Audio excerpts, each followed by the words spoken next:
today, Connor is actually out of town. He's on vacation at an undisclosed tropical island, and he doesn't have very good internet. So today I'm going to be covering the podcast. There's so much happening I didn't want you guys to miss out on. And so I wanted to cover a bunch of topics and things that we've discussed in the past that are kind of coming up right now. Big trends I don't want you to miss out on the news. So the first thing that I think is really, really interesting is that, in the past we've talked a little bit about Sam Altman and his, alleged $7 trillion round of funding that he's trying to raise to, build out these chips and do all this chip manufacturing that he says the world is going to need as AI scales up, right? So a lot of people have kind of scoffed at the $7 trillion, saying maybe he's not raising that. Maybe that's, the valuation of the company he's creating and he's raising a percentage of that. I think that might be true. But regardless, I think what is definitely happening is he's raising a lot of money. So recently there's been a lot of news. And apparently OpenAI right now is in talks with Abu Dhabi's MGX. This episode is brought to you by Kia's first 3-row, all-electric SUV, the Kia EV9, with available all-wheel drive and seating for up to 7 adults, with 0 to 60 speed that thrills you 1 minute and available lounge seats that unwind you the next. Visit kia.com/EV9 to learn more. Ask your Kia dealer for availability. No system, no matter how advanced, can compensate for all driver error and or driving conditions. Always drive safely. This episode is brought to you by Shopify. Forget the frustration of picking commerce platforms when you switch your business to Shopify, the global commerce platform that supercharges your selling wherever you sell. With Shopify, you'll harness the same intuitive features, trusted apps, and powerful analytics used by the world's leading brands. Sign up today for your $1 per month trial period at shopify.com/tech, all lowercase. That's shopify.com/tech.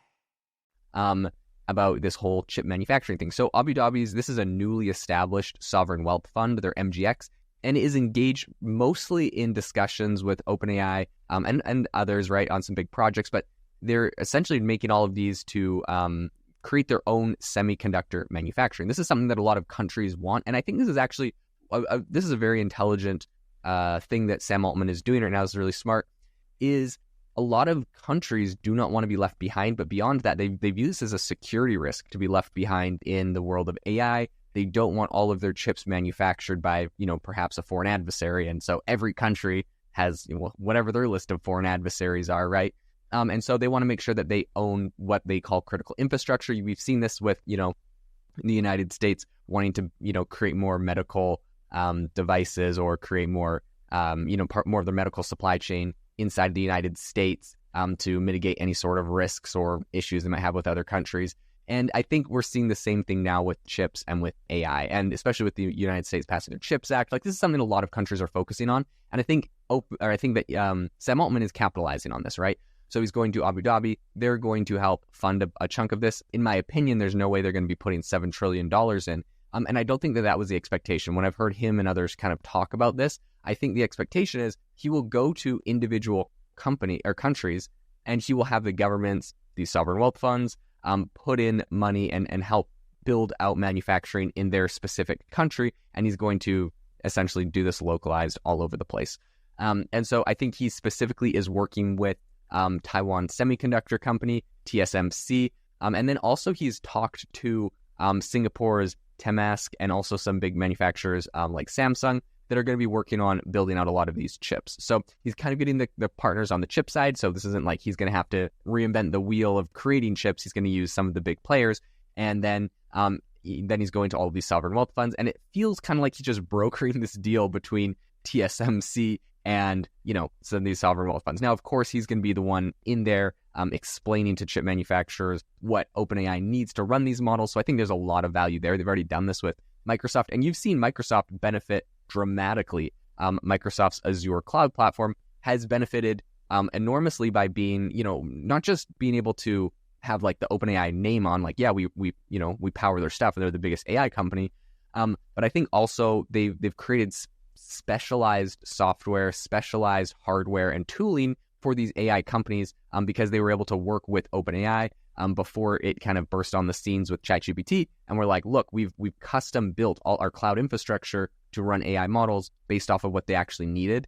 They made some big changes. And so while other people are trying to kind of copy that and catch up, I think Microsoft definitely had a lot of benefit from that. And so I think that's kind of what Sam Altman is kind of bringing to the table in some of these deals, is, kind of the expertise of what an AI model needs exactly. And beyond what it needs today, I think something he brings to the table is like, hey, look, we're working on the next version of Sora, and what not a lot of people know is we're doing it in XYZ manner, and we need more compute and more resources in this area or that area. We need you to make sure the chips are able to handle this or that. And so because he's also they're like the most cutting edge on the future of AI, I think that there's also a lot of value that these chips are going to be built, up to spec for whatever the most cutting edge use cases are. So all that to say, I think this is super, super interesting. I'm excited to see where this goes. I think that there's a high likelihood that they'll be able to raise a lot of money here.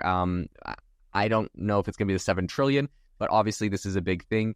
So right now they're, of course, making all these plans, establishing these semiconductor manufacturing. And I think what a lot of people are saying is that their objective here is to reduce the reliance on NVIDIA and just really get greater control over AI application components. Now, NVIDIA is tricky, right? And because we've seen, like with the United States passing their, I'm not sure if this was in the CHIPS Act or another legislation, but recently the United States, within the last year, passed legislation that essentially told NVIDIA they were not allowed to sell chips to China, who they deemed, an adversary for, whatever the reasons were. They weren't allowed to sell like the newest chips to China. So NVIDIA was like, okay, whatever, we've created like a less powerful version of the chip. Now, I've also heard that they actually have software that makes these less powerful chips essentially work just as good. And there's people, that debate and argue over that. But the point being, if your company is based in a country that makes legislation against another country, it would seem very obvious that a company or a country like China or others would want to have their own in-house manufacturing, right? You don't want to rely on getting your chips from another country. This isn't just, I'm not saying just like America doesn't want to buy chips from China or Taiwan for geopolitical reasons, but it's like China doesn't want to buy them from America because we're legislating that they have to get worse chips. And anyways, it's just a mess everywhere. And so I think all in all, this makes a lot of sense from a country sovereignty side, and also from a company side that people just want to do their chip fabs directly in the country that they're sell to. It makes a lot of sense for a lot of geopolitical reasons. So, and so I understand why the UAE is trying to do that. Their goal right now that they've kind of stated, and I've talked to people over there, they're really had this big ambition of becoming a global AI hub. And so they're making all of these initiatives. I think this makes a lot of sense. They've also just appointed the world's first AI minister. And they're also establishing an AI university. So you can see they're making a lot of big pushes here. And I think that if MGX does do this deal or does do a deal with OpenAI and Sam Altman for these chip fabs, that this is going to just be pushing them more in that direction. And so I'm excited to see where this goes. I'll continue to report on it. Hope that you all have a fantastic rest of your day. Hope that this was still an exciting episode, even without our star power of Connor. But hope you all have an amazing rest of your day. If you wouldn't mind, if you have not left us a review, please leave us a review today saying, Connor, we miss you, come back. Otherwise, he may never come back from his tropical island. I hear life is good over there. So make sure to leave us a comment, leave us a review saying, Connor, please come back. And we may be able to see him again. Anyways, hope you all have an amazing rest of your day, and we'll see you next time.